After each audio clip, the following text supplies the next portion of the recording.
No, I accounted for that in the first view, because you would say that on the day of Pentecost in Acts chapter 2, they were doing ecstatic utterances, but everyone heard it in their own language, even though previously Luke points even though Luke goes out of his way to point that they heard. Here's why I believe that. Number one. Wait a minute. That's your view. That's it is true that it says that they heard it in their own language, but in verse 4, I believe, of the same chapter, it says that God gave them the ability to speak in unknown tongues. Yes. And it's always, and in the ancient Mediterranean world, it's always ecstatic utterance. And here's my case. Now, you can't always just punt to, I know what the first century world was better than you, so I'm right. No, here's my, let me make my case. This is an objectionable Number issue. one, Jerusalem at that time, bi or trilingual, hearing multiple languages is not going to arouse an occasion for someone to accuse them of drunken behavior.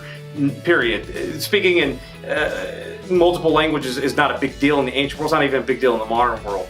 And two, Luke goes out of his way to say, number one, it's tongues, and he doesn't go out of his way. And number two, he talks about dialects. Because, and then the rest of the speech was most likely is in Greek anyway. No, that was rhetoric. He doesn't go out of his way.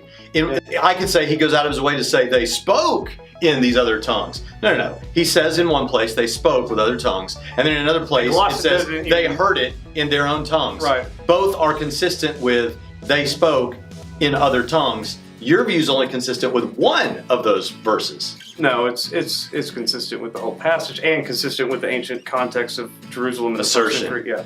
Oh, it is an assertion, but I mean it's more plausible. Plus, I disagree. And it's also consistent with the fact that in all of the ancient literature, it's always aesthetic. Okay, so let's go then to because this is much more interesting than whatever we were talking about. Oh, the debate. So we're having our own debate. So if that's the case, I said it's a minority view. Craig Keener doesn't agree with me. It doesn't matter that he doesn't agree with me. This is all smokescreen stuff. It doesn't matter that it's a minority view. Yeah. I don't.